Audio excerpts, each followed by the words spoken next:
Hi everyone, welcome to my channel the learning hub.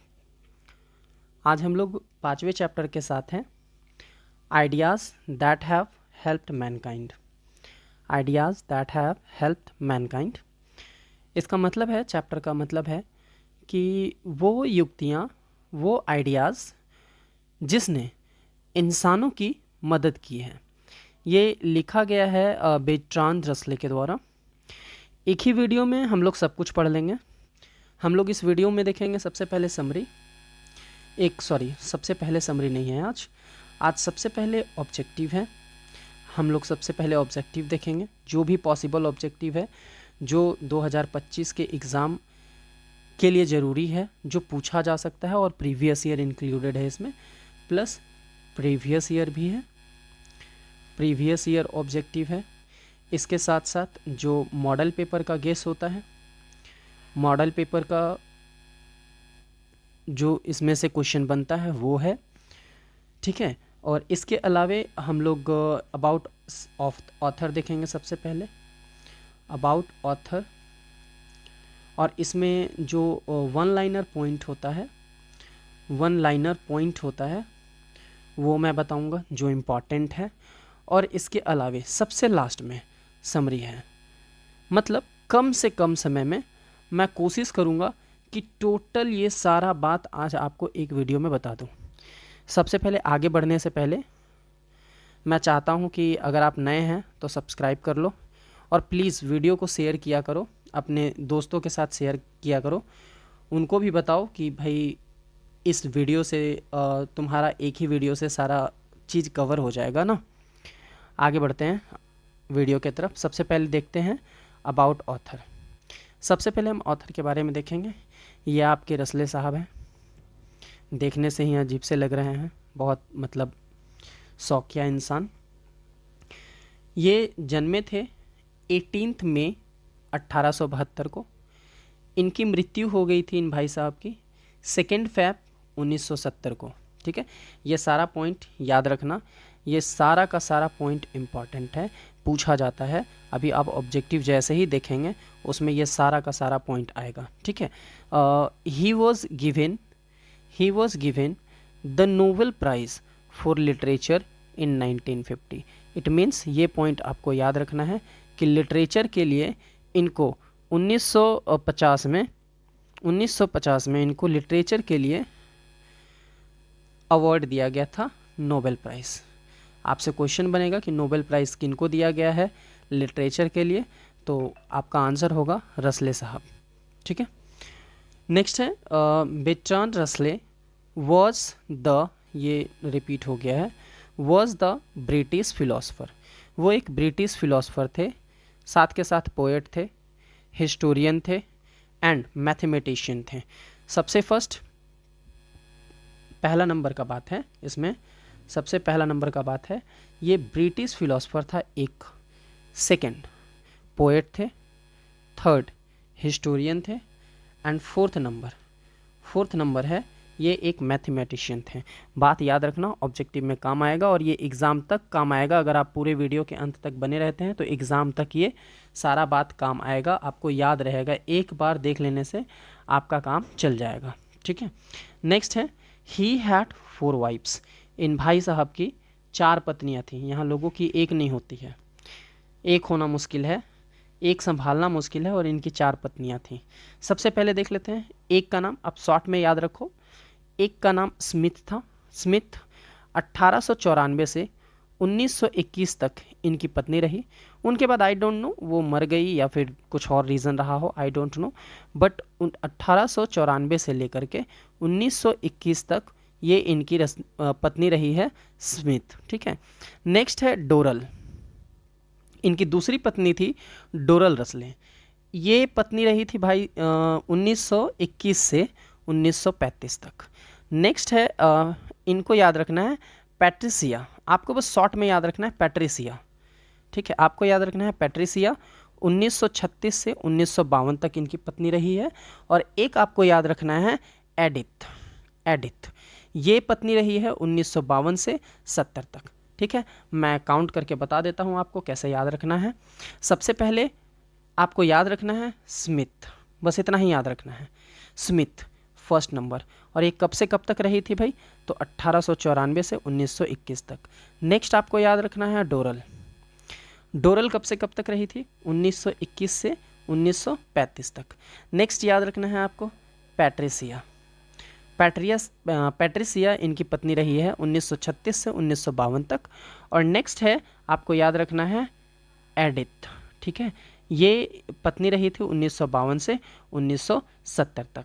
आपको ये first Smith, second Doral, third Patricia और fourth Edith इनकी पत्नी रही थी। कब से कब तक रही थी ये शायद कम चांस है कि पूछा जाए, लेकिन नाम आपसे पूछा जा सकता है कि इनमें से कौन इनकी पत्नी नहीं थी, ऐसा पूछा जा सकता है। कोई 4 ऑप्शन दे देगा, उसमें से एक ही सपोज स्मिथ दिया है, एक ही ऑप्शन, या एक दे रखा है डोरल, या फिर 3 पत्नियां दे देगी और बोलेगी इनमें से कौन इनकी पत्नियां रह चुकी हैं, तो उसमें fourth number all the above हो जाएगा, मतलब सबके सब इनकी पत्नी रह चुकी है 4, ठीक है। तो आपको ये बात याद रखना है। आगे बढ़ते हैं, आगे नेक्स्ट पॉइंट है he was a British poet, और साथ के साथ वो नोवेलिस्ट भी थे, ये पहले भी बता चुके हैं, है ना। आगे देखते हैं आपको और क्या क्या बात इसमें से याद रखना है, वो देखिए। एक फर्स्ट पॉइंट आपको याद रखना है, सबसे पहला कि ये जो आप पढ़ रहे हैं ये एक ऐसे है, ठीक है, ये एक ऐसे है। पहला पॉइंट आपको ये बात याद रखना है। सेकेंड बात आपको याद रखना है कि इसमें अब हम स्टोरी के बारे में बात कर रहे हैं कि स्टोरी में कौन कौन सा है, वो सारा बात कर रहे हैं। नेक्स्ट आपको याद रखना है, यहाँ नेक्स्ट पॉइंट है भाषा के बाद, भाषा की खोज के बाद रसले जी के हिसाब से भाषा के बाद आग वो दूसरी इम्पॉर्टेंट चीज़ थी जिसने इंसानों की तरक्की में मदद की है। देखते हैं नेक्स्ट पॉइंट है, आपको यही बात याद रखना है, animals do not get pleasure because they have no feelings and intelligence. ये कह रहा है कि जानवरों को कोई खुशी नहीं होती है, जानवरों के पास किसी तरह की खुशी नहीं होती है, क्योंकि वे लोगों के पास कोई भी भावनाएं और कोई भी किसी भी तरह की बुद्धि नहीं होती है, ठीक है। आगे बढ़ते हैं, आगे देखते हैं हम लोग नेक्स्ट पॉइंट। नेक्स्ट पॉइंट मैं इसे मिटा देता हूँ, आप देख लिए होंगे इसको, ठीक है। या आप, मेरे पास पेज और है नहीं, बस यही ब्लैंक है, तो मैं ऊपर वाला मिटा रहा हूँ, ऐसे वाला आप समझ गए होंगे।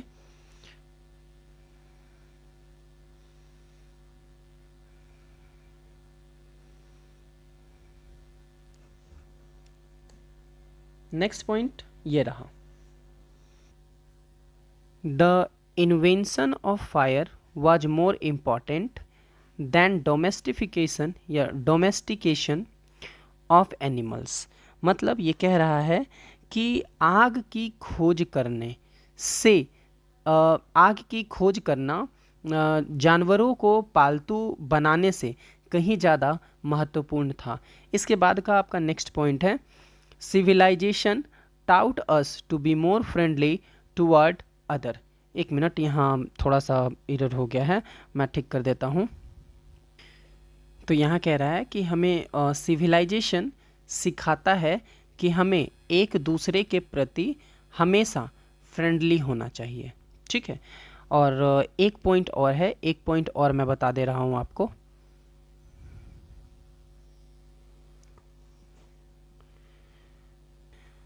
नेक्स्ट पॉइंट है यहाँ पर, एक और पॉइंट जो बोल रहा था मैं कि एक और पॉइंट है, वो ये है animals have no feelings and brains.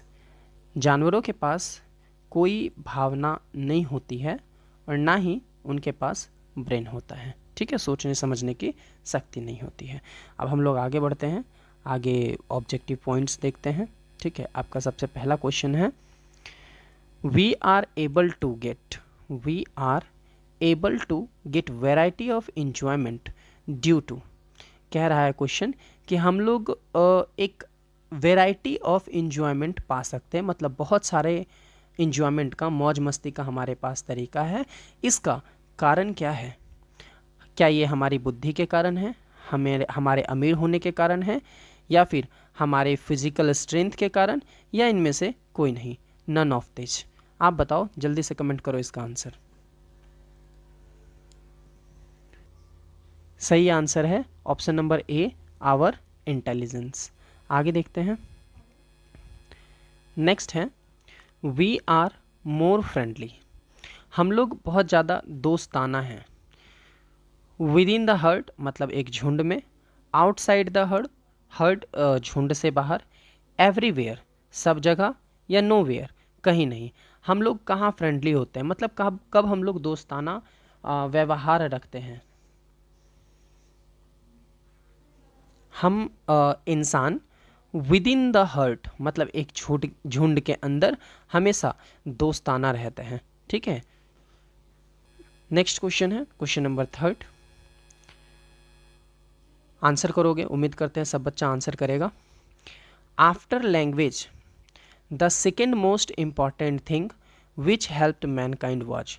बोल रहा है भाषा के बाद वो दूसरी कौन सी महत्वपूर्ण चीज थी जिसकी खोज ने इंसानों की मदद की है?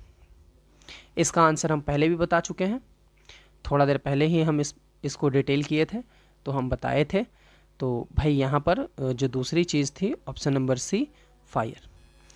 नेक्स्ट क्वेश्चन है question number 4। The taming of domestic animals made life मतलब जानवरों का पालतूकरण इंसानों के जीवन को क्या किया? प्लीजेंट बनाया, प्लीजेंटर, फियरफुल, हार्मफुल। तो इसका सही आंसर हो जाएगा प्लीजेंटर। नेक्स्ट है question number 5। Ideas that have helped mankind has been written by. इसका आंसर आप मेरे को कमेंट में बताओ।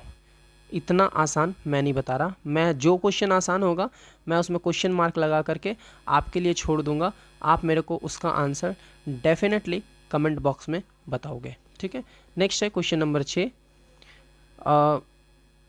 बेट्रांड रसले डाइड इन। रसले कब मरे थे? बेट्रांड रसले डाइड इन, तो इसका सही आंसर हो जाएगा ऑप्शन नंबर डी, 1970। नेक्स्ट है Russell was awarded Nobel prize for. मतलब रसले को नोबेल प्राइज़ किसके लिए दिया गया था? Philosophy, literature, medicine, economics. इसका भी आंसर पता होगा, पहले ही डिटेल कर दिए हैं ना। तो इसका सही आंसर हो जाएगा ऑप्शन नंबर बी, लिटरेचर के लिए। नेक्स्ट क्वेश्चन है question number 8। The most indubitable respect in which ideas have helped mankind is. बोल रहा है कि वो सबसे महत्वपूर्ण आदर जिस पर कोई संदेह नहीं किया जाता है, जिसने इंसानों की मदद की है, वो क्या है? More knowledge, numerous, happiness, less number. आपको बताना है कि जिस पे डाउट नहीं किया जा सकता है वो क्या वैसी बात जिन्होंने इंसानों की मदद की है। मतलब बहुत ज़्यादा ज्ञान का होना, या फिर बहुत सारा आइडिया ने मदद किया है, या हैप्पीनेस किसी खुशी ने मदद किया है, या लेस नंबर हम लोगों का नंबर में कम होना, ये हम लोगों की तरक्की में मदद किया है। तो यहाँ सही आंसर हो जाएगा ऑप्शन नंबर बी, न्यूमरस। ठीक है, आगे बढ़ते हैं। नेक्स्ट क्वेश्चन है सर्वाइवल फॉर होमोसेपियंस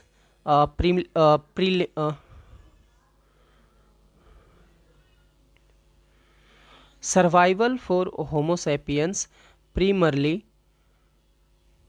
was।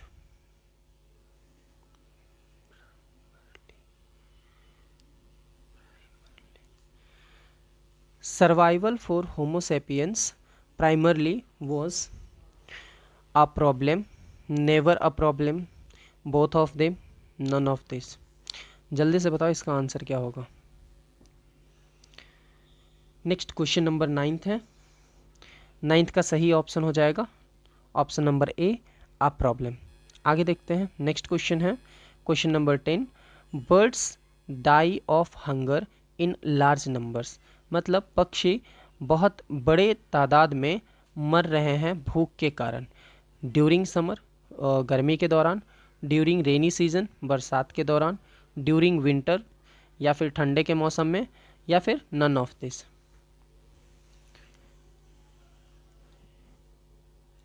इसका सही आंसर हो जाएगा ड्यूरिंग विंटर, मीन्स ठंड के समय में बहुत बड़े तादाद में पहले पक्षी मर जाया करता था। अभी भी ऐसा होता है लेकिन अब कम होता है।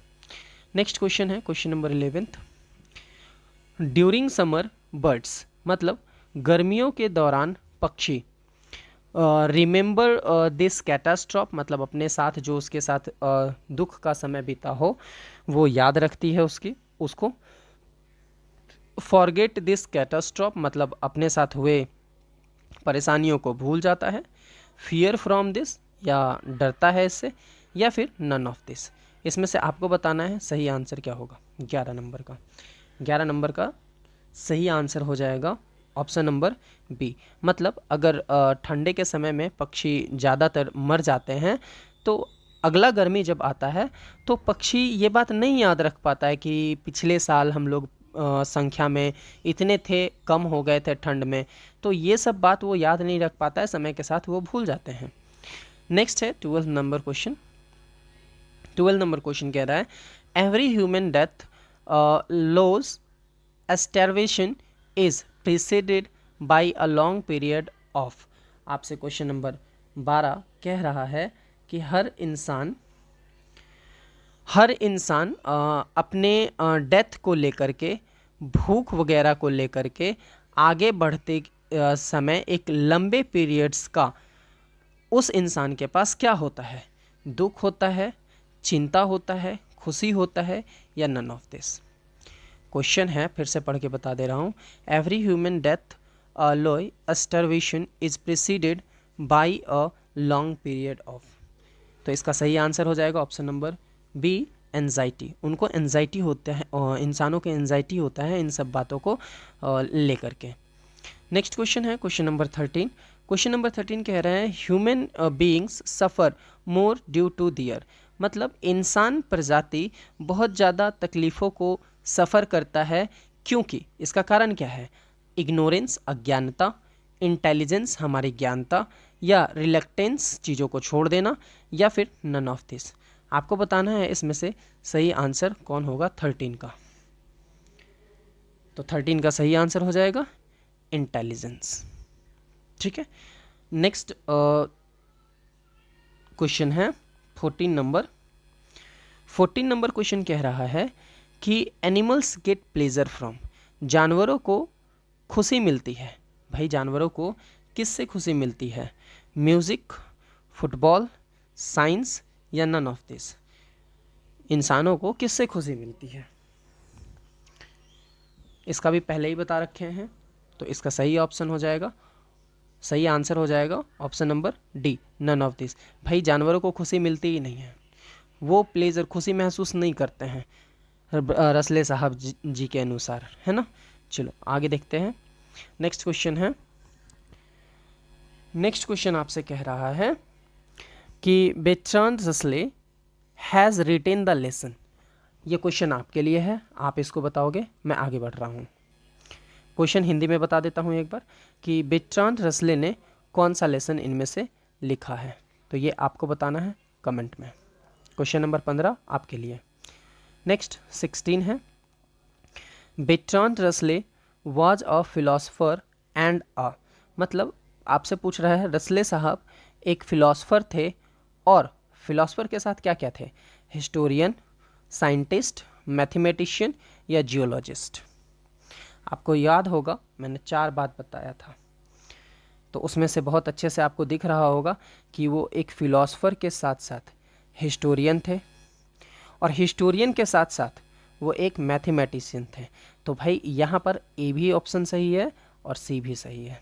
ठीक है, दोनों ऑप्शन होगा। वो एक फिलोसफर थे, एक हिस्टोरियन थे, और हिस्टोरियन के साथ साथ वो मैथमेटिशियन थे।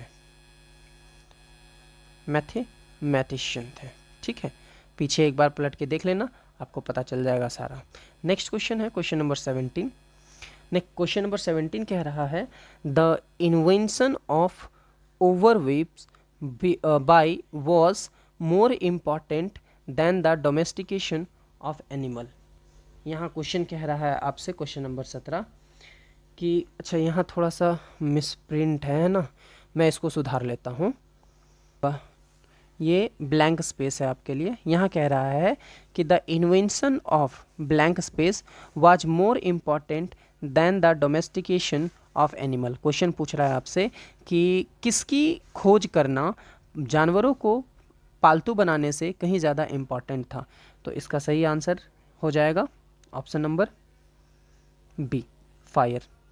नेक्स्ट क्वेश्चन है question number 18, civilization taught us, मतलब सभ्यता हमें क्या सिखाती है, आपसे पूछ रहा है। चलो जल्दी से इसका आंसर करो। मेरे को पता है, मैंने बताया है कि आप बता दोगे, आंसर आपको पता है ना। पहला है टू बी अनलॉफुल, मतलब सिविलाइजेशन हमें सिखाता है कि हमें कानून के खिलाफ रहना चाहिए। नेक्स्ट है टू बी र्यूड और क्रूल, मतलब हमें बहुत र्यूड होना चाहिए और क्रूर होना चाहिए।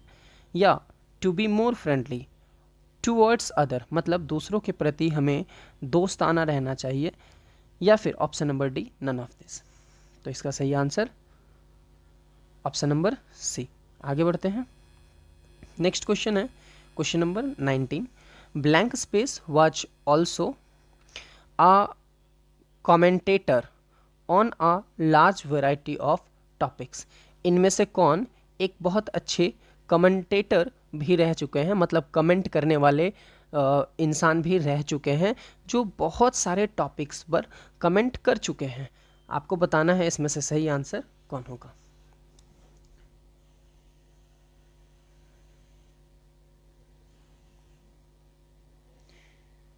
तो यहाँ सही आंसर हो जाएगा 19 का सही आंसर हो जाएगा ऑप्शन नंबर बी। मेरे को पता है बहुत सारा बच्चा इसका आंसर कर दिया होगा।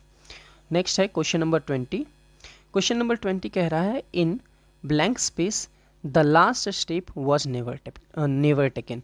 आपसे क्वेश्चन कह रहा है कि कहाँ पर अभी तक अंतिम कदम नहीं लिया गया है रसले साहब जी के अनुसार। भारत में, जर्मनी में, चाइना में, फ्रांस में। तो इसका सही आंसर है option number C, China. China में अभी तक अंतिम स्टेप नहीं लिया गया है। नेक्स्ट क्वेश्चन है blank space would not help the corn to grow unless he was allowed to feast on the blood of children. बोल रहा है कि कौन खेतों में फसलों को बढ़ने नहीं देगा जब तक अगर उसे बच्चों का खून पीने नहीं दिया जाए। ठीक है, तो टोलोच होगा, मोलोच होगा, नोलोच होगा, नन ऑफ दिस। भाई ऑप्शन ही ऐसा है, ऐसा नहीं है कि मैंने जानबूझ के ऐसा करा है, ये ऑप्शन ही आपको ऐसे दिया गया। तो इसका भी ऑप्शन बच्चा लोगों को पता होगा, ऑप्शन नंबर बी, मोलोच। ठीक है, मोलोच का मतलब होता है जो पानी में कीचड़ में जोक होता है, जिसको हम जोक के नाम से जानते हैं, वो होता है काला काला सा, थोड़ा मीडियम साइज़ का, बहुत ज़्यादा बड़ा भी नहीं होता है, बहुत ज़्यादा छोटा भी नहीं होता है। ठीक है, अब आपका ये ऑब्जेक्टिव ख़त्म हो गया। ठीक है, ऑब्जेक्टिव आप रिपीट कर लिए होंगे, जिसका आंसर आपको आया उम्मीद करते हैं आप आंसर किए होंगे। नेक्स्ट हम लोग आगे बढ़ते हैं समरी के तरफ। यहाँ समरी है, मतलब टोटल जो पॉसिबिलिटी, जो पॉसिबल है, हम वो सारा इसमें इंक्लूड कर दिए हैं। अलग अलग जगह से कंटेंट को लेकर के, जहाँ मेरे को लगा कि ये अच्छा है वहाँ से मैंने ये सारा कंटेंट उठाया है। मेरा कोई भी कंटेंट खुद का अपना नहीं है। हाँ, मैंने सिर्फ इसे बनाया है अलग अलग जगह, अलग अलग सोर्सों से लेकर के। ठीक है, तो यहाँ क्वेश्चन कह रहा है, सॉरी समरी कह रहा है, शुरुआत से, बिल्कुल शुरू से बेसिक से बात बता रहा हूँ। Ideas that have helped Mankind is an ऐसे। ये जो आप आइडियाज़ जिसने इंसानों की मदद करी है, ये जो आप पढ़ रहे हैं, यह एक ऐसे है रिटन बाय बेर्ट्रांड रसले। यह रसले साहब जी के द्वारा लिखा गया है। इन दिस ऐसे ही हैज़ फोकस्ड, इस ऐसे में उन्होंने फोकस किया है ऑन द आइडियाज़, उन सारे आइडियाज़ पर, दैट हैव हेल्प्ड मैनकाइंड, जिसने इंसानों की मदद की है, विथ पासेज ऑफ टाइम, समय के साथ। आगे कहता है एज टाइम पास्ट, जैसे जैसे समय बीतता है, man became matured and he became morally strong. कह रहा है जैसे जैसे समय बीतता है मानव परिपक्व होता है और वह नैतिक रूप से मजबूत हो जाता है, होता गया। ये ही बिकेम सिविलाइज्ड, वे सिविलाइज्ड हो गए, सभ्य हो गए, and saved himself from being unhuman, और अपने आप को उन्होंने मतलब इंसानों ने अपने आप को अनह्यूमन होने से बचा लिया, वे सारे के सारे एक सभ्य मनुष्य बने। The invention of fire proved to be a milestone in the human progress. मतलब ये कह रहा है कि जो खोज हम लोगों ने किया है स्टार्टिंग में, जैसे आग का खोज, पालतूकरण का खोज, जानवरों को पालतूकरण बनाना, बनाना जानवरों को, और इसके अलावे खेती करना, तो ये सारे हमारे तरक्की में, इंसानों के प्रोग्रेस में एक माइलस्टोन साबित हुआ है। ठीक है, आगे कहता है कि the more ideas which made human prosperous are domestication of animals and agriculture. आगे कह रहा है पशुओं को पालतू बनाना और कृषि करना मानव के विचारों को और समृद्ध बनाया। नेक्स्ट है the invention of language gave a new life to him, और भाषा की खोज ने उन्हें एक नया जीवन दिया। लेटर, बाद में, the invention of a printing press and the art of writing made him socially, culturally and morally strong.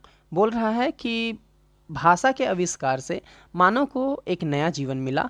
बाद में जो प्रिंटिंग प्रेस आया, लिखने की कला आई, वो सामाजिक रूप से और सांस्कृतिक रूप से, नैतिक रूप से इंसानों को मजबूत बनाया।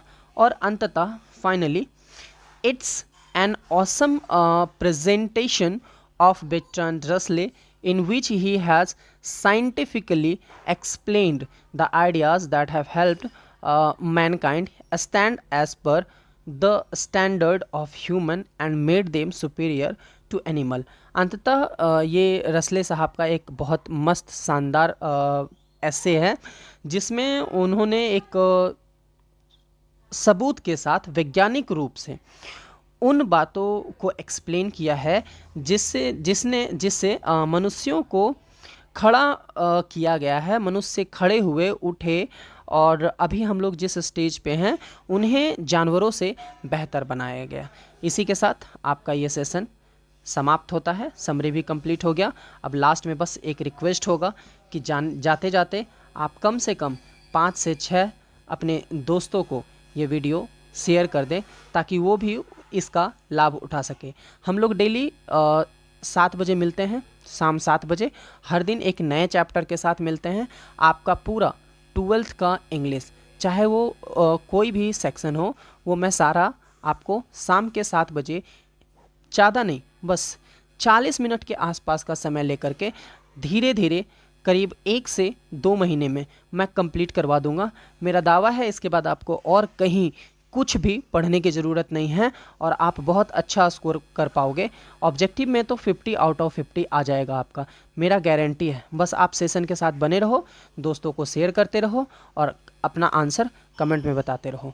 मिलते हैं अगले वीडियो में, देखते हैं अगला वीडियो पॉसिबली हो सकता है आपके लिए वॉइस का हो और वॉइस के क्वेश्चंस के साथ, या फिर एक नए चैप्टर, स्टोरी के नए चैप्टर नंबर 6 के साथ हम लोग अगले क्लास में मिलेंगे। अभी के लिए इतना ही, बाय बाय।